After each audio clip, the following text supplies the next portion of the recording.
ગંગા સ્નાનથી પાપ પ્રક્ષાલન થાય એવું કહે છે, પણ કેમ થતું નથી? શું ખૂટે છે?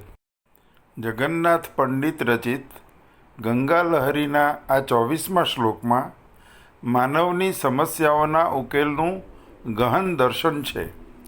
ચાલો શ્લોક સાંભળીએ.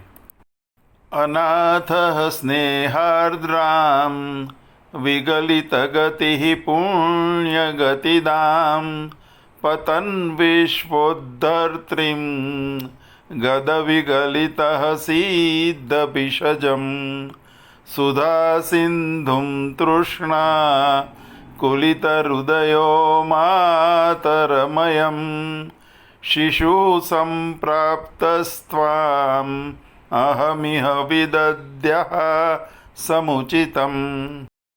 અનાથ હું વાલપ તું દીપક તું પણ હું તમસમાં પતિત હું તારક તું ભવરોગી હું વૈદ્ય તું છતાં સુધા સાગર જનની તોય તરસ્યો હું રહું સદા બાળકની માડી તો ઓસડ દઈ દેતી ઉચિત જ્યાં. આજે આપણે પૂજ્ય દાદાજીના વિચાર દર્શન દ્વારા આ શ્લોકને ઊંડાણપૂર્વક સમજીશું.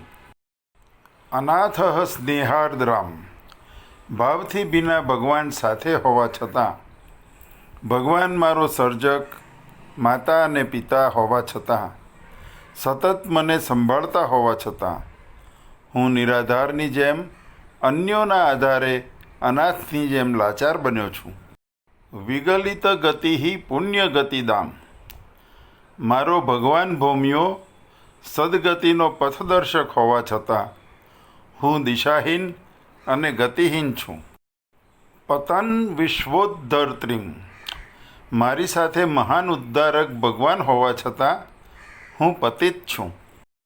ગદ વિગલિત સિદ્ધ ભિષજમ, મારા સંરક્ષક ભગવાન ભવરોગોના નિષ્ણાત ચિકિત્સક હોવા છતાં હું ભવરોગોથી પીડાઉં છું. સુધા સિંધુમ માતરમયમ, તૃષ્ણાકુલિત હૃદયો, મારા માતૃ સમાન પાલક ભગવાન અમૃતનો સાગર છે છતાં હું અતૃપ્ત ઈચ્છાઓ અને વાસનાઓનો ગુલામ છું.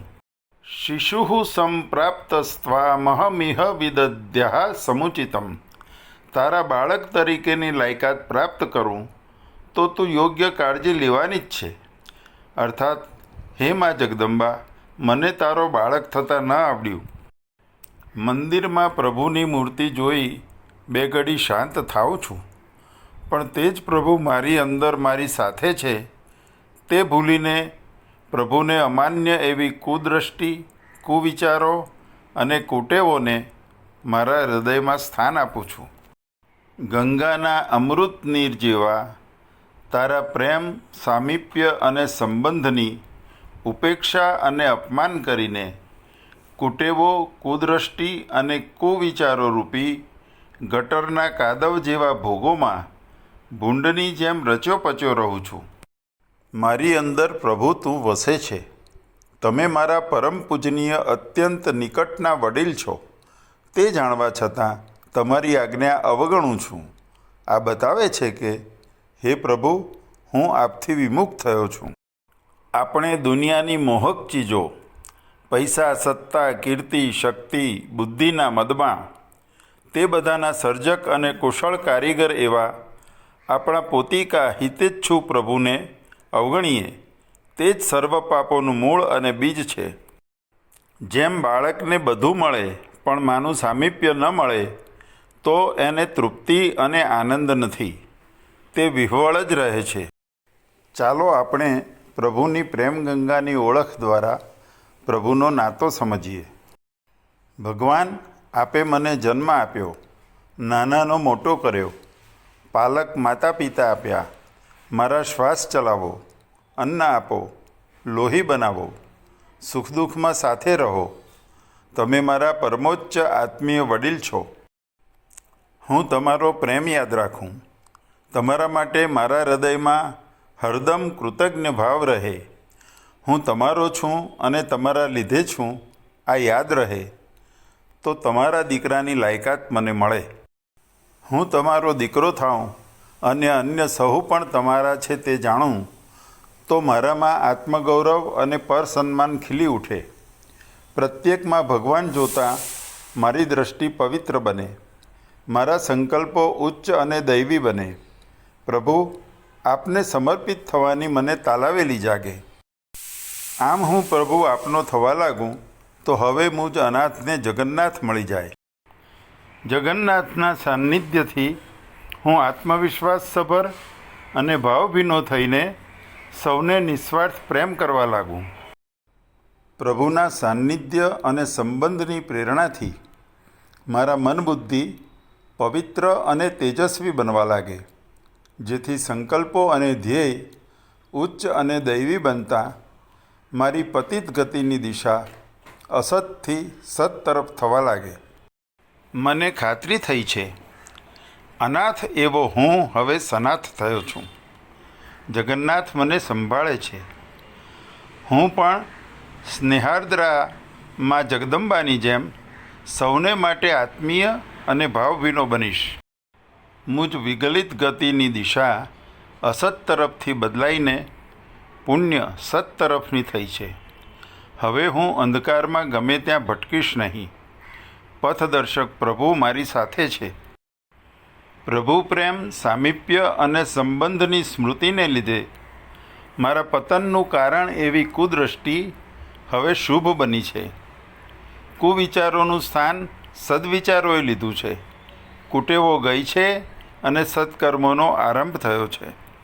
ભવરોગના નિષ્ણાત ચિકિત્સક પ્રભુની પદ્ધતિ ખબર પડતા મન બુદ્ધિ હૃદયને નિર્બળ કરનારા પારકાપણું, આળસ, જડતા, બહાના, નિરાશા, ભેદભાવ, વેર, દ્વેષ, ફરિયાદ વગેરે રોગો અલોપ થઈ ગયા છે. અતૃપ્ત ઈચ્છાઓ મારી ચાલી જશે, કેમ કે અમૃતનો સાગર એવી મારી મા મારી સાથે છે. તેનો અહેસાસ મને થવા લાગ્યો છે. હવે હું પ્રભુનો સાચો પુત્ર બનવા લાગ્યો છું. મને કોઈ ભવરોગ મૂંઝવી નહીં શકે. આ જ દૈવી ગંગા સ્નાનની અલૌકિક અનુભૂતિ છે. જેમ વત્સલ મૂર્તિ યોગેશ્વરને અર્જુને નિવેદન કર્યું, તેમ હું દિલથી કહી શકું કે નષ્ટો મોહ સ્મૃતિર્લબ્ધ્વા ત્વત્પ્રસાદાન્મયાચ્યુત સ્થિતોસ્મિ ગત સંદેહ કરિષ્યે વચनं તવ. આપના ઉન્નત અંતરને ઇશારો એ જ કે લાઇક, શેર, ફોલો અને સબસ્ક્રાઇબ દ્વારા સંસ્કૃતિ માતાને પ્રેમ પાઠવતા રહેશો. હર હર મહાદેવ, હર હર ગંગે.